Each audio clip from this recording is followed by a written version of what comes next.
Hello, welcome to Free Bible Commentary with Pastor Teacher Dr. Bob Utley. Be sure to visit Free Bible Commentary at www.freebiblecommentary.org. Now, here's Bob. This is just a humdinger of a chapter. And I think there's some interesting things in here. And there's some very uninteresting things in here. So I'm going to let you read it. And then if you want to leave, feel free. Going to be some tough things. I think the theology behind it is going to be interesting for us. And I have some very interesting Hebrew word studies for you. And why don't you read it in your translation? I'll give you a couple of minutes. I've tried to, as you can see in your outline, be a bit more specific than I usually am. Verse 1 is not verse 1 in the Hebrew Bible, it's verse 2, because verse 1 in the Hebrew Bible is verse 30 of chapter 22, and that throws everything out of kilter from now on for a long time. And verse 1 in my English translation is, "No one who is emasculated or has his male organ cut off shall enter the assembly of the Lord." There's two great questions here. Number one is why, and number two is why would God exclude a man for that kind of physical disability? What is the assembly of the Lord? Does that mean that you can't be a child of God in the Old Testament sense? You can't be a member of the covenant community? This has happened to you? That's some great questions about why would God exclude someone for something that may have happened accidentally, may have happened at birth? Well, I think there's two basic reasons. Number one, and I think the most important, in Leviticus chapter 21, verses 16 through 24, these same kind of rigid requirements of physical wholeness are required for the priest. No one who has any physical defects can be a priest. Now, in a real sense, in Exodus 19:6, it says, "For you are a peculiar people to me. You're my own possession of all the earth. You are a kingdom of priests." And we get the doctrine of the priest to the believer beginning in Exodus chapter 19, verse 6. And I think one reason for the exclusion of these kinds of people is because the whole nation is seen in its priesthood. And therefore, as these men were excluded from the regular priesthood, they are somehow in a symbolic nature excluded from the whole family of God, because the whole family of God, Israel, was a kingdom of priests. Now that's number one. Number two, I think even though it's not here in the text, that we have to make a distinction between this kind of thing, castration that happened by accident, by natural, or say it happened at birth or something like that, and those that happen for cultic, religious affiliation with other deities. As you know, this was done quite often and still is done to some extent. In the East, there were harems, and all of the people who took care of the harems were eunuchs. Many of the servants in the royal families were eunuchs. It was a way of making a fellow very gentle and very subservient. And so they often did this at birth to male slaves. Now, if it was done as they dedicated this person to a god, say he was a servant of a temple, then what we have here is again this affinity of Israel against anything that's Canaanite. And we know that some of the cults, the fertility cults, did this to some of their male prostitutes.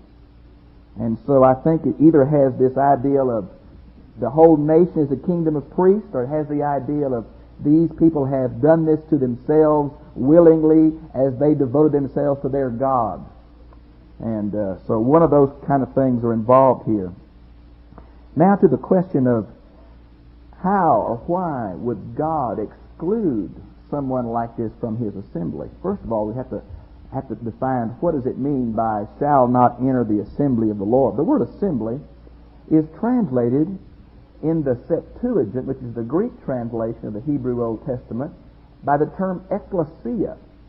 And ecclesia is the word that we get all through the New Testament for the word church.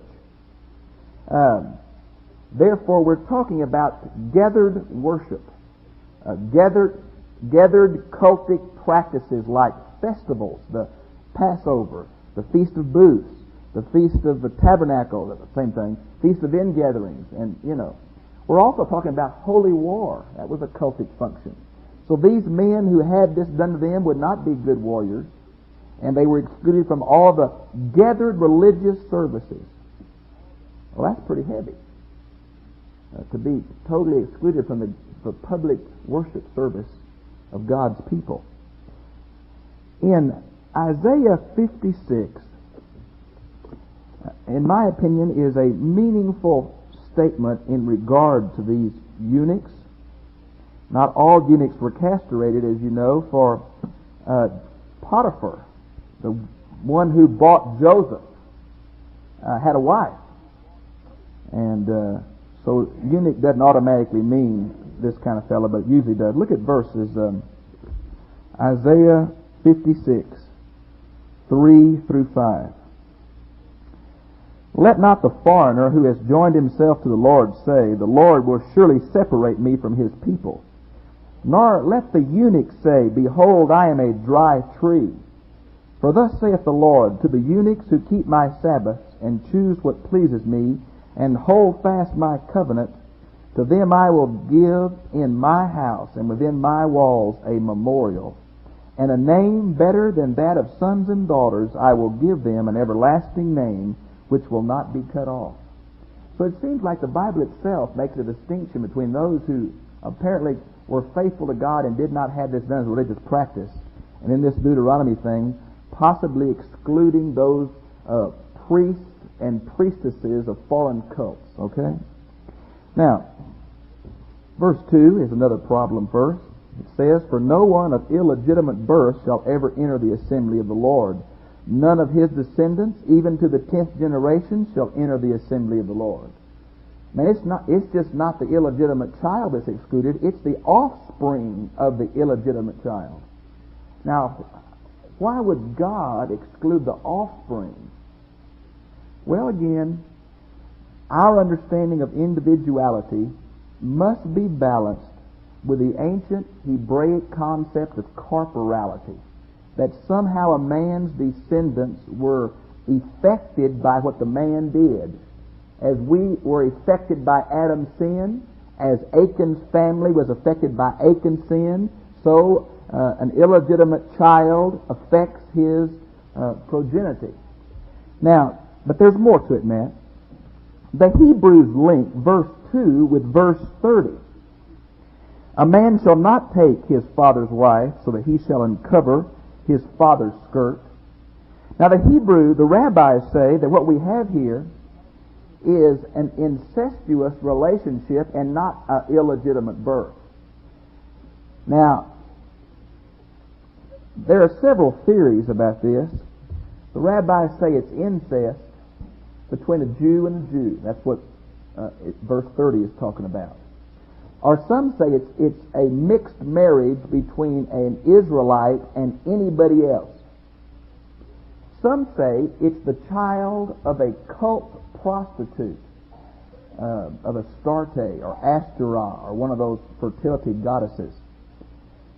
I don't exactly know which it is. Illegitimate child is not a good translation, for I think that puts too much of our connotation on it.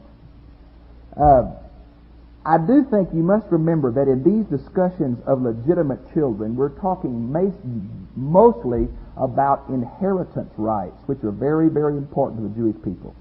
And we're also talking about the concept of afterlife in a man living on in his children. And if it was a sinful relationship, it's almost like the sin goes on in his children as the blessings would go on in the children. And so you have to kind of put yourself back in a Hebrew mind. Now, here where it talks about enter the assembly of the Lord, it's mentioned in verse 1, 2, and 3. Rashi, which is an older Jewish commentator, says that it's referring to that not a man who is deformed in some way or defected or been castrated like that cannot marry an Israelite woman.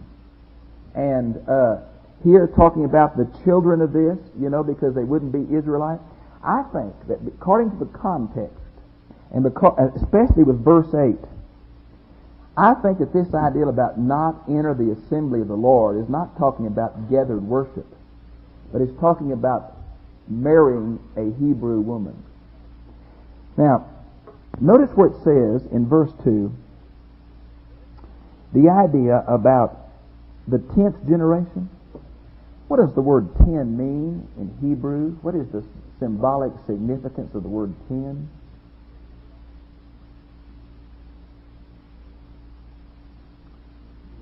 Completeness. And by saying to the 10th generation, it's the Jewish way of saying they shall never be able to enter.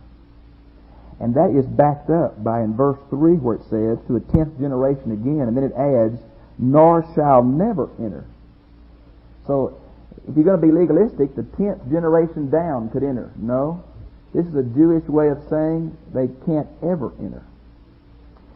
Now, that sounds rather strong to us, and we may want to discuss that in a minute.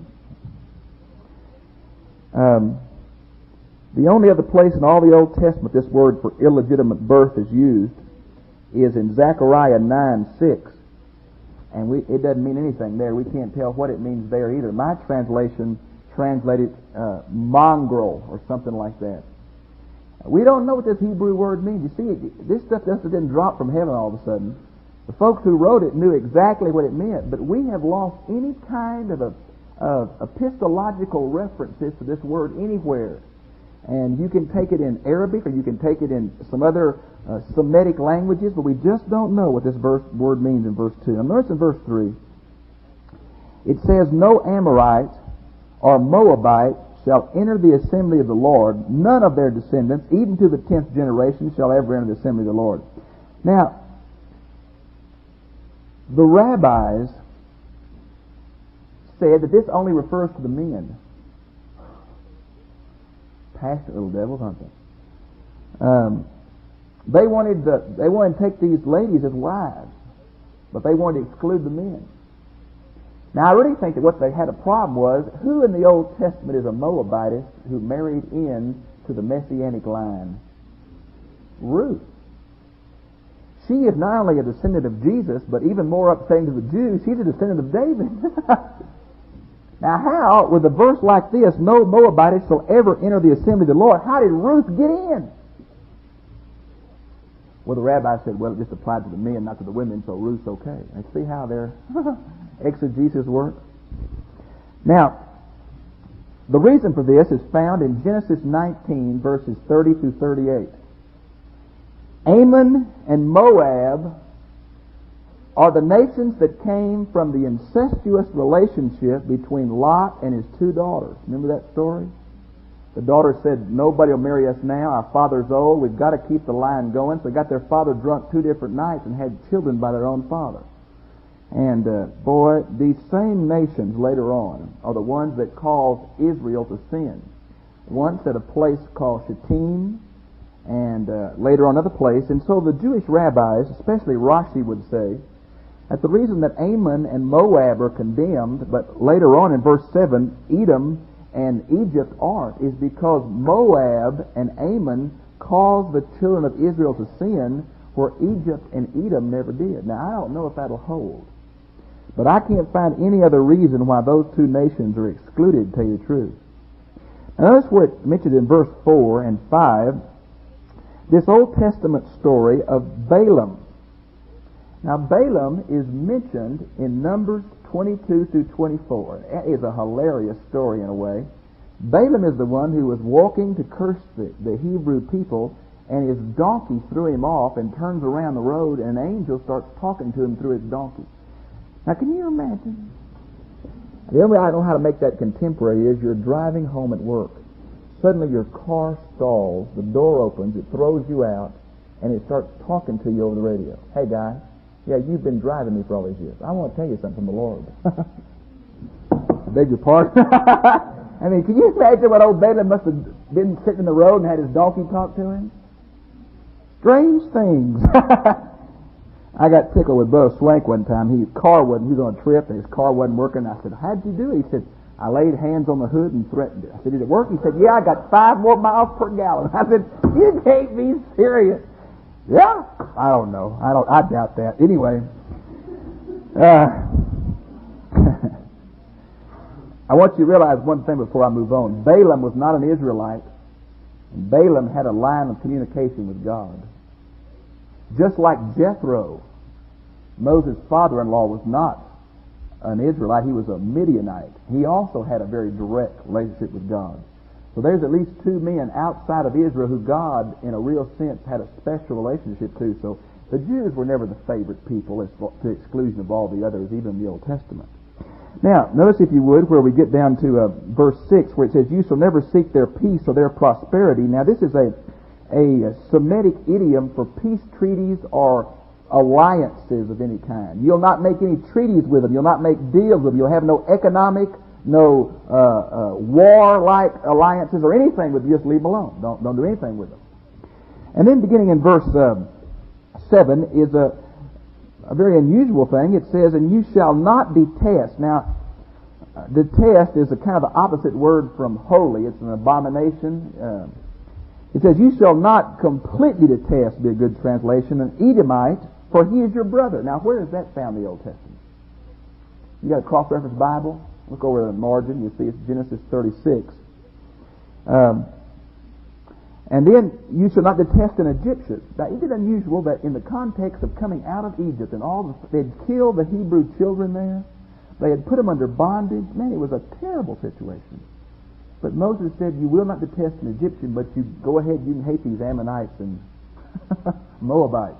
So I think there is something more theological here than just what it seems. Now, notice where in verse 7 it mentions, because you were an alien in this land. Now the word alien is the word ger or gur in Hebrew. It means a resident alien, someone who is settled, not someone passing through, not a merchant, but someone who is settled there like the children of Israel were for so many years in Egypt. Now,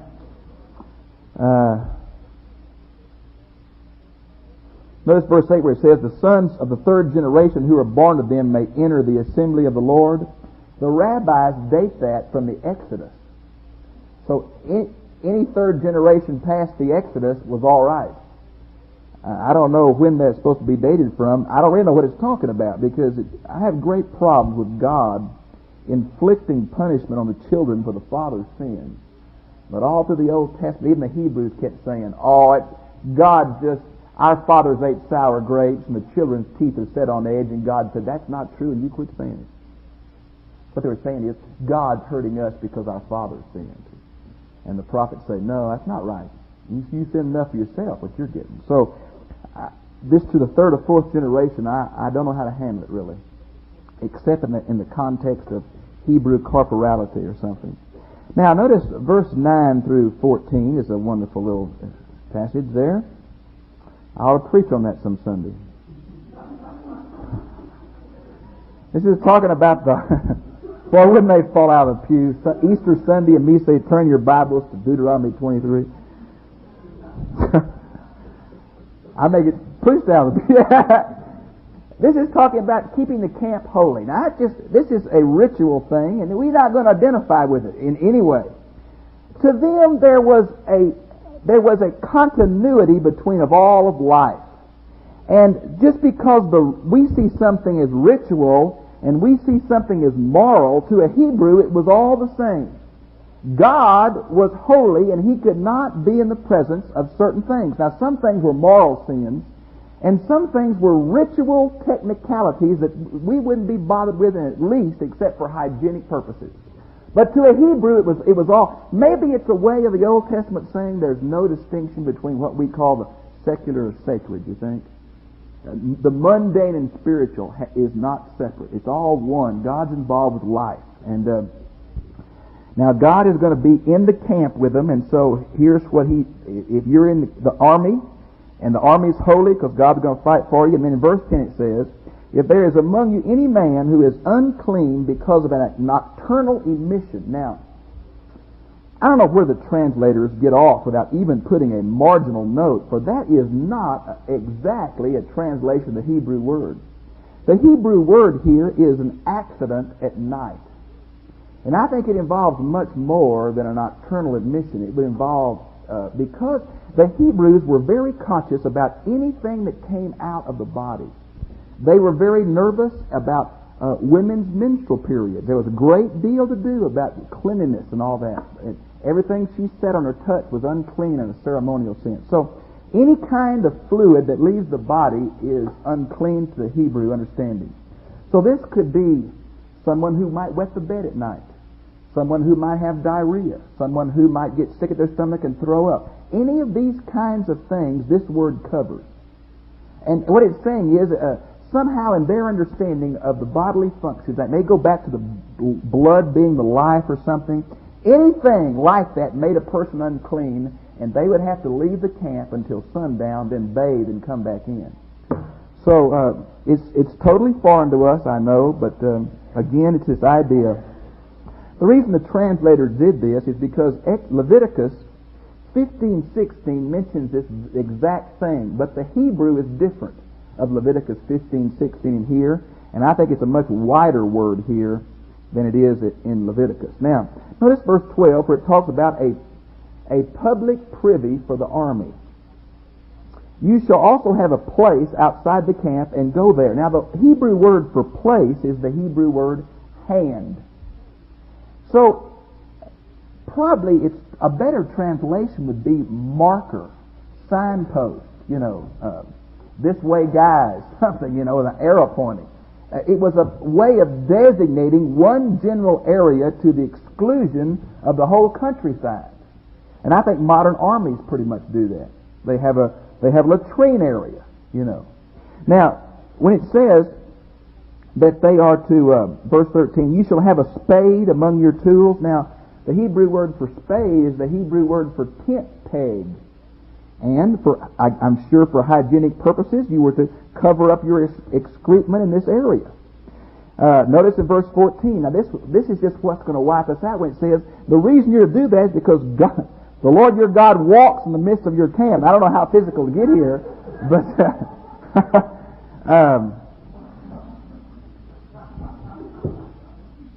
of course that's talking about the Ark of the Covenant. I'm going to pass that right on. I'm just going to leave it. I really think that verse 14 is probably the reason why in Jerusalem they couldn't grow any crops or vineyards, because they wouldn't let any manure in the soil of Jerusalem, because Jerusalem was holy, and this verse seems to imply that any kind of fertilizer is not holy, and therefore none in Jerusalem. I think it's probably this kind of thought pattern went behind that. Look at verse 15. 15 and 16 is a different matter. You shall not hand over to his master a slave who has escaped from his master to you. What is that talking about? Does that mean if you're an Israelite and you have an Israelite slave and he runs off, that you don't have to take him back to an Israelite master? Now, we've got two questions here. Number one, what is the nationality of the master, and what is the nationality of the slave? Are we talking about Israelites in foreign countries that escape and come back to Israel, they're safe? Are we talking about foreign slaves that run away from foreign countries and come back and are safe? Or are we talking about Israelite slaves run away from Israelite masters and they're safe? Well, I think it's obvious that we've got to make it foreign. We've got to make it foreign masters. I think you couldn't keep a law system going if a slave could run away and not be returned. So it's got to be a foreign master. Now, whether it's a Hebrew slave or not, I'm not sure. The context seems to imply it's a foreign slave. And so what that's saying is that all of Israel was a refuge for runaway slaves. How about that? Now, verse 17. Boy, this is croak. I think verse 17 and 18 are a paragraph, and my translation doesn't do it, and I don't know why, but verse 19, in my opinion, should be the start of a new paragraph. So let me deal with verse 17 and 18, and this is very technical, okay? But I think it'll give you some understanding. None of the daughters of Israel shall be a kadoshah. What is the word kadosh in Hebrew? Kadosh. You ever heard it before? It means holy. Holy. This literal Hebrew here is holy one. None of your daughters shall be a holy one. And the second phrase, nor shall any of your sons of Israel be a kodah, holy one. One's a feminine form, one's a masculine form. It's the word holy. It's not the word prostitute at all. It's the word holy. This is an implication that we're talking about prostitutes from verse 8. Now the word harlot in verse 8 is the common word for prostitute or harlot. But verse 17 is not the common use. Now, who are we talking about here? I think we're talking about the cultic priestesses and priests of the Canaanite fertility cults, especially Baal, Ashtoreth, those. And what they did, they ensured the fertility of the ground by imitative magic based on sexual relations. Now, the Jews, the rabbis say, the male prostitutes are sodomites or homosexuals, because women would not have the same right to go into a temple as a man would. So I don't know about that, but that's the Hebrew understanding here. The Septuagint translates this male thing as a fornicator. That implies that it was not a homosexual, but a regular heterosexual person, but doing it for religious reasons. And this thing got into Israel quick. Now it says don't do it here, but 2 Kings 23:7 says that when Josiah came to the throne, that he kicked the male prostitutes out of the temple in Jerusalem, of all places. So this thing had permeated the whole society. And it was an abomination to God. And notice verse 18 where it says, you shall not bring the hire of a harlot or the wages of a dog into the house of the Lord. Now, what's a dog? I was talking to Peggy this afternoon as we visited. I said, there's 3 cultural backgrounds here, and I don't know which one to do, so I'm going to tell you all 3 of them. Number 1, in Eastern countries, they don't keep little pet poodles, and fluff them all up. They don't have nice little dogs they keep in the backyard. Dogs are scurs, and that they run the garbage dumps. They run in packs. They're not petted. They're hated. That's why when Jesus talked about the little dogs, that wasn't a nice little name. Now, Easterners don't keep dogs like we do, so they're despised. Does this mean that whatever this is despised? I don't know. This name has been found in archaeological evidence for a designation for male prostitutes in certain religious cults. The Jews, many of them, interpret this literally as a dog. I don't see how we can interpret it literally at all because it just doesn't fit. It seems to be because of the parallel nature of the price of a harlot and the price of a dog that we have the female cult prostitutes and the male cult prostitutes, but it's not all that easy. A votive offering was something you paid back to God because you promised Him, and He says, don't use this kind of money. In other words, don't give to me evil money. I guess that's a good way to put it. Now, verse 19, in my opinion, is a brand new paragraph. 19 and 20. You shall not charge interest. Guess what the Hebrew word for interest is? The word bite. Now, ain't that a name for it? The bank has bitten me, Don. Now, we say, we got to go back to the Bible. Wait. Whole different culture, whole different set of circumstances. Let's talk about it briefly, because I know many bankers start saying, oh, me. First of all, interest was done mostly by the clan or the tribe or the relatives of the poor person. And it was mostly for the poor. And the reason that Israel did not charge interest was because the countries around Israel charged up to 50% interest for a loan. Now, Israel, in 2 different places, Exodus 22:25, Leviticus 25:35 and 36 says, you are to help your poor brother because God has given you the means to help him. So therefore, we're talking about loaning money to the poor, and because of the cultural context, we're talking about loaning money to a poor family member. And so it's a whole different deal. These are farmers. These are not commercial men. And you have to realize that or you'll misinterpret this whole passage. It's not talking about our modern culture at all. I do like the word bite, though. Let's go to 21. When you make a vow, what is a vow? You ever made a vow? Define a vow for me, somebody. Pledge, that'd be good. That's a good word. Yes. Anybody else? Pledge, that's excellent. Promise, okay.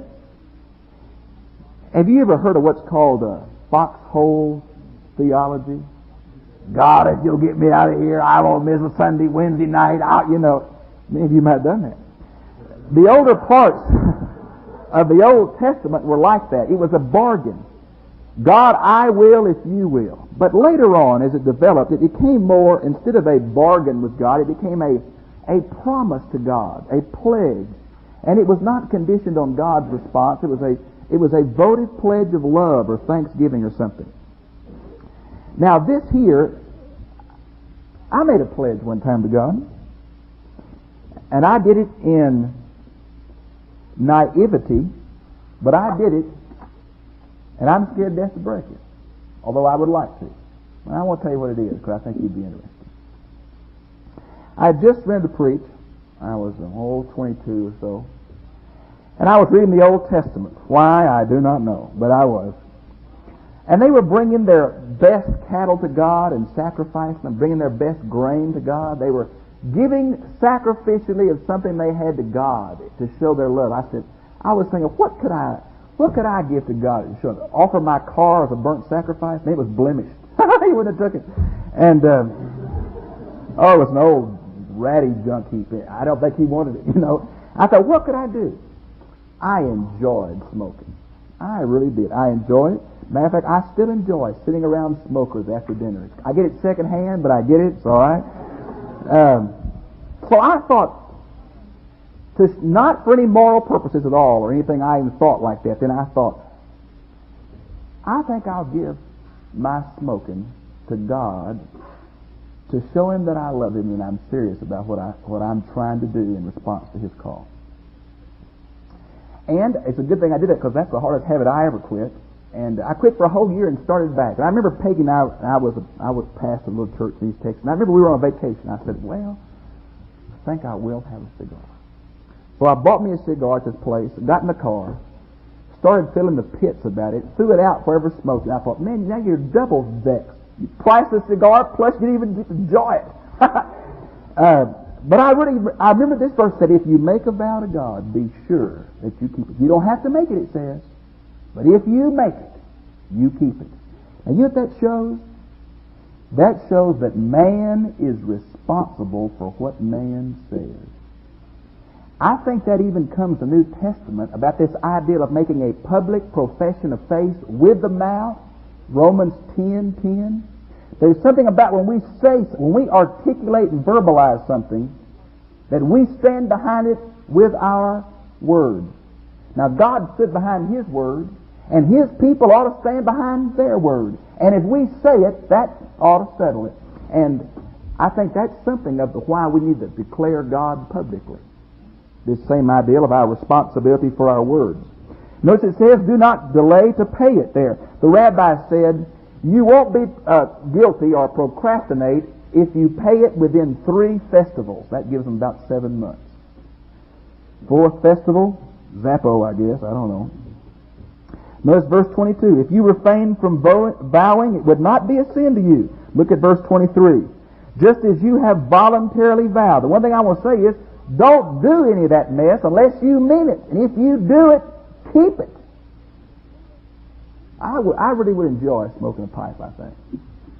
But my vow says, no. Now, I don't think God would just jump and down and say, boy, you broke your pipe. But there's something in me that says, that just wouldn't be the way to show God that I was serious. So I'm not real tickled I made that vow, but I did, and I'm going to stick with it. And I'll say the same to you. If you promise God something voluntarily to show you love Him, folks, you better keep what you say. He will hold you accountable for the words of your mouth. Now, look at verse 24 and 25. We're almost through. And, boy, I'm glad to be out of this. Verse 24 and 25 are dealing with the right of eating as you pass through a vineyard or a field. That's what Jesus did with his disciples, but he did it on the Sabbath. And it's a beautiful balance here, I think, between the right of the property owner and the right of the poor. Now you say, where do you get the poor from? Well, I get the poor from the pronoun you and the next chapter. Chapter 24, verses 19 through 22, deal with this same thing, and who can do it? It's the widow and the orphan and the stranger in your land, resident alien. So it limits it to who can do it, and I think that's important. So it's for the poor, for the needy, for the traveler, for the hungry. And they can take of your grapes and take of your grain until they're satisfied, but they can't put any in their pocket to eat later. It's a totally eat while you're there. It's like ponchos. You can have all you want, but you eat it there, no takeouts. No doggy bag of ponchos. And so this is the Hebrew doggy bag. Thou shalt not have a doggy bag. And but the right of the landowner is balanced in there. They can eat freely in passing through, but they cannot take an excess. So I think it's a balance between the rights of the poor and the rights of the property owner, and that's probably a pretty good balance, I think. Okay. I'm not sure I want to answer any questions, but I will be brave and ask you if I have explained this sufficiently. And if you ask me, do I see ERA, I'm going to die in here or something. Make it to the point and I'll try to answer. Let me ask you a question. Does it bother you that God excluded some countries specifically? Does it bother you that ritual uncleanliness in the Old Testament was on par with moral uncleanliness? Does it bother you that a man's children to the 10th generation are affected by their father's sin? How do you handle those?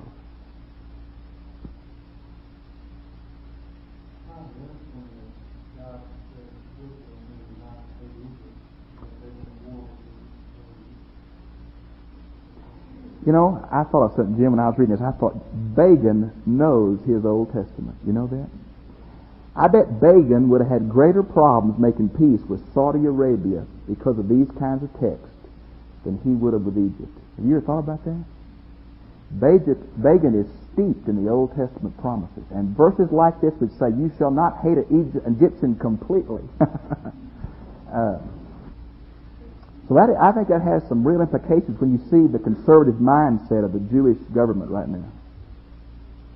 Isn't that interesting about that? They could do it with Egypt, but couldn't do it with Syria. They couldn't do it with Jordan. That's the sons of Ammon. Couldn't do it with Saudi Arabia. That's Moab. You see? Edom. So that's free for those who give the cooperative program.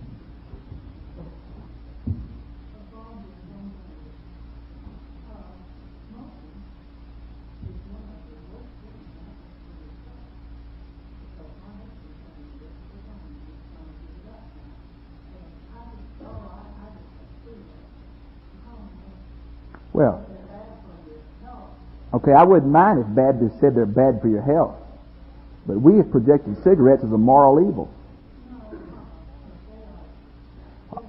My answer like that, well, I agree with you.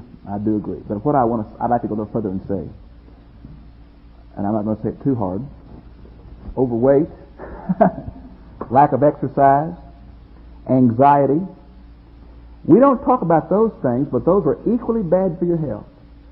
And so I don't, traditionally Baptists are known for being down on those who drink, smoke, curse, dance, or chew, and go with those who do, And I agree some of the things that are involved in there as far as health purposes. But I want to widen it up because I think we've presented that God is against smoking. I don't think so. I don't think God has made a decision about that. I think He's given us enough sense to say, if this is eating your lungs up, dum-dum, quit it. And the same with exercise. If you never exercise, and Peggy and I walked up 4 flights of steps, and we couldn't even talk. Went to visit the hospital, had to lay on the bed, something wrong with that. There's something wrong. And so I don't think there's a moral issue involved here. I think there is a health issue. And if I could as a Baptist get across my health point of view instead of a moral point of view, I wouldn't mind trying to do that. But it's so steeped in our tradition that I'm afraid it comes across as one of these little no deals. When it ought to come across with, if you love your family, you need to kind of back off from that because it's going to hurt you. Same way, Kim Leverett one time told me, he said, they're going to find out in a few years that saliva taken in small amounts over a long period causes cancer. So so many things we eat are getting us, I don't know.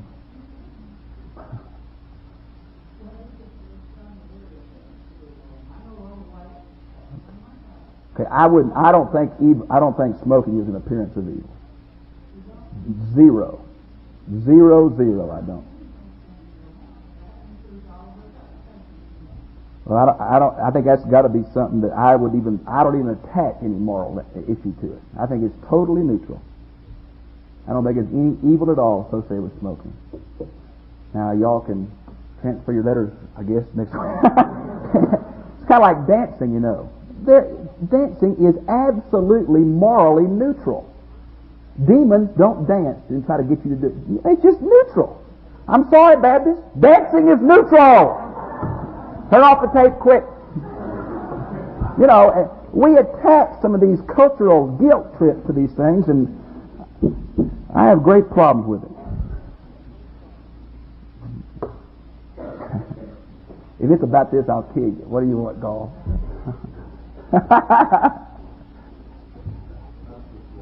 Yeah, not to get me. I thought. Go ahead. I'm just kidding. Okay.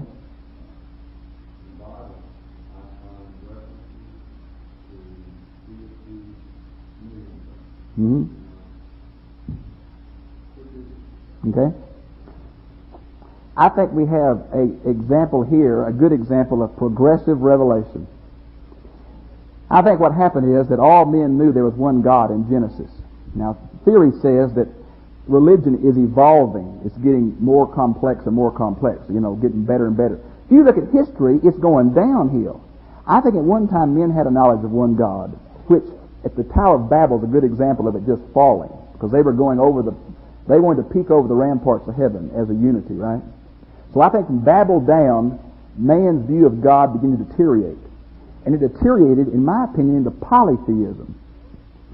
But the Old Testament is not, and the older parts of the Old Testament are not so much monotheistic as henotheistic, which says, ours is the only one God for us.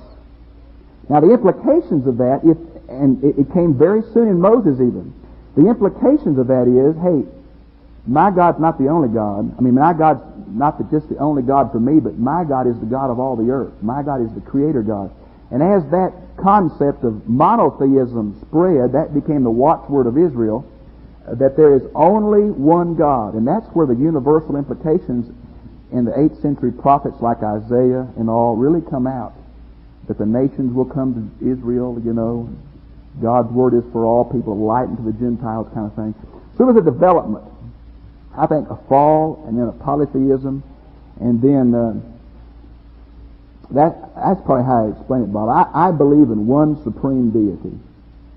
Now, Paul says in 1 Corinthians that the power behind the idols is demonic, which means that there are some miraculous signs behind some of the gods, but they are not gods themselves. They are simply articulated and manipulated, and the worshipers are done that way by the demonic in our world.